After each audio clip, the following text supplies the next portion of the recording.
Assalamualaikum warahmatullahi wabarakatuh. Halo semuanya, apa kabar kalian hari ini? Kuharap kalian tetap semangat ya menjalankan new normal. Jangan lupa pakai masker dan jangan lupa cuci tangan kalian. Setelah itu klik tombol subscribe dan bunyikan notifikasinya dan kasih like-nya. Terus kasih komentar di bawah tentang hal yang harus aku bahas untuk good night selanjutnya, atau kalian melakukan voting di Instagram aku di @sandriputri dan juga follow Twitter aku di @sandriekasaput1. Nanti kalian bisa DM ataupun kasih saran pembahasan apa selanjutnya. Sebelum kita masuk ke pembahasan kita seperti biasa intro dulu. Tadi kena jalan merah. Ini isinya apa? Tetrahydrozoline adalah jendela kehidupan. Itulah yang kita akan bahas hari ini. Mata ini sering kan kita mengalami gangguan seperti mata perih, matanya berair, ataupun matanya kering, ataupun masalah-masalah mata ringan lainnya. Jika mengalami hal seperti itu, komen aja di bawah hal apa yang kalian pernah rasakan terkait dengan mata. Jadi satu bahan obat ini sering digunakan pengisi tetes mata untuk mengobati masalah iritasi ringan, mata perih, seperti itu, karena asap kendaraan bermotor ataupun karena kena sampo. Nama kandungannya itu adalah tetrahydrozoline. Nah, kalau aku nanti sebutkan tetrahydrozoline dan nama lainnya imidazolin, itu sama aja gitu ya.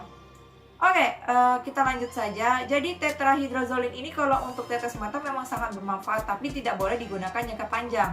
Jadi satu hal yang pasti, setelah obat tetes mata ini kita buka, itu hanya bertahan 1 bulan. Jika lebih dari 1 bulan, sebaiknya itu dibuang saja walaupun expirednya jauh gitu ya. Itu saran dari aku. Yang berbahaya di sini adalah ketika senyawa tetrahydrozoline ini masuk ke dalam tubuh kita. Wow, bagaimana caranya? Tahukah kalian obat tetes mata ini bisa menjadi pembunuh yang berbahaya jika dikonsumsi? Nah, ini yang jadi masalahnya karena tetrahydrozoline ini memang sangat berbahaya jika memang dikonsumsi oleh orang gitu. Apalagi dicampurkan dengan makanan atau soda. Dia itu memang tidak berasa dan tidak berbau ataupun merubah bentuk dari yang dicampurkan oleh tetrahydrozoline ini. Kasus yang paling sangat cukup mengejutkan itu pada tahun 2017 atau 2018 akhir, yaitu seorang wanita bernama Lana Clinton. Dia mengaku telah meracuni suaminya, yaitu Stephen Clinton, dengan senyawa yang tidak biasa. Nah, senyawa yang tidak biasa ini adalah obat tetes mata. Dia selama 3 hari mencampurkan obat ini dengan makanan suaminya, hingga akhirnya suaminya itu mengetahui bahwa selama ini dia telah mengkonsumsi senyawa tetrahydrozoline di dalam makanannya, dan itu koma dan meninggal dunia.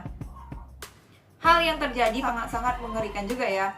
Jadi sedikit hati-hati juga, karena memang kita tidak tahu, bahkan ada di samping kita juga orang bisa meracuni kita. Ada juga kasus ini di Indonesia terjadi di Dusun Wonosari, yang mana terjadi keracunan tetes mata ini. Katanya tetes mata ini bisa digunakan untuk pengobatan diminum. Jelas obat tetes mata ini tidak bisa diminum gitu. Senyawa yang terkandung di dalamnya itu kan memang harus dipakai secara lokal, dan itu yang dianggap memang aman. Nah, kasus lain juga memang banyak terjadi di luar negeri, keracunan tetrahydrozoline ini.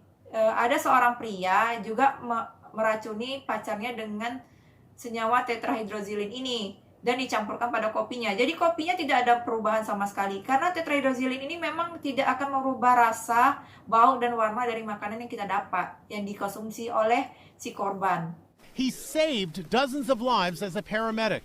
Now prosecutors say he murdered his wife by poisoning her with Visine. Joshua Hunsucker and his wife Stacy were high school sweethearts, raising 2 adorable daughters aged 5 and 6. Stacy died in September last year from what appeared to be a heart attack. Inside a Burlington home, prosecutors say a domestic violence case took a strange twist.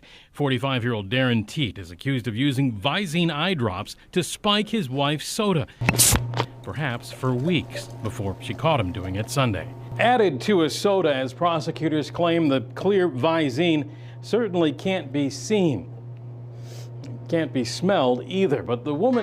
Gejala-gejala dari tetrahydroziline ini pertama yaitu mengalami henti nafas atau dia berhenti nafas. Yang kedua, dia itu pertama hipertensi, lalu tiba-tiba hipotensi. Yang ketiga, bagian kuku dan bibirnya itu berwarna biru. Yang keempat, dia itu merasa pusing, mual, dan dia akan muntah gitu. Yang kelima, detak jantungnya itu perlahan cepat lalu lambat karena tadi yang dia tiba-tiba hipertensi dan akhirnya hipotensi. Dan akhirnya koma. American Association of Poison Control Center, dari 850 kasus yang keracunan tetrahydroziline ini, hanya 750 orang yang selamat dan sisanya itu mengalami koma dan tetap juga selamat tapi mengalami koma. Jadi kalau untuk penanganan tetrahydroziline sendiri, pertama mereka harus tahu kapan dia keracunan dan kapan waktunya gitu. Jadi untuk tetrahydroziline ini tidak ada antidotum ataupun anti racunnya secara pasti. Jadi mereka harus mengetahui kapan orang ini mengkonsumsi tetrahydroziline. Jadi mereka akan mempersiapkan satu untuk jalur nafasnya dan dua itu untuk menyiapkan arang aktifnya gitu untuk pengeluaran racun yang di dalam tubuhnya. Aku kasih kalian tips untuk penanganan keracunan ataupun misalnya dia keracunan tetrahydroziline ataupun keracunan hal lainnya supaya penanganannya lebih cepat dan pasien selamat. Yang pertama, harus mengetahui berat badan, sekitar berapa berat badannya ataupun usianya berapa, terus kapan dia kena keracunan atau bagaimana kondisinya seperti apa, terus apa nama produk yang dia minum, terus jumlah tertelan sekitar berapa atau berapa mili ataupun berapa makanan dia makan gitu kan. Yang terakhir adalah kalian harus tahu waktu dia tertelan. Jadi nanti kalau di rumah sakit akan ada penanganan yang lebih cepat jadi dan mereka safety.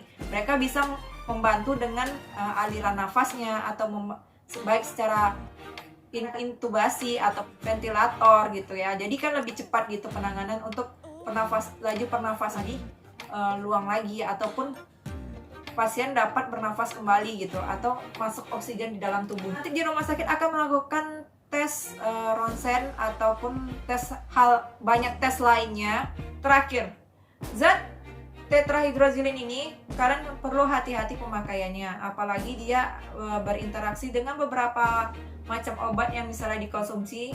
Jadi memang sangat perlu diperhatikan cara penggunaannya. Apalagi dia ini kan memang senyawa yang mirip dengan ephedrine atau adrenalin. Jadi mungkin obat-obat yang berhubungan dengan seperti itu akan sangat berbahaya jika dikonsumsi dengan tetrahydroziline, baik itu dipakai untuk mata ataupun sempat hidung. Yang pasti kalian harus tetap berhati-hati dan semangat untuk menjalankan new normal. Oke, sekian dulu episode Good Night hari ini. Terima kasih, jangan lupa klik tombol subscribe dan bunyikan notifikasinya. Jangan lupa kasih like jika suka video ini. Semoga kalian sehat-sehat semuanya dan sampai jumpa di Good Night selanjutnya di hari Selasa. Dan jangan lupa besok hari Sabtu aku akan ada Good Night versi vlog untuk keseharian aku semuanya ataupun persiapan untuk channel Good Night hari Selasa dan Kamis. Sampai jumpa di episode selanjutnya. Bye-bye.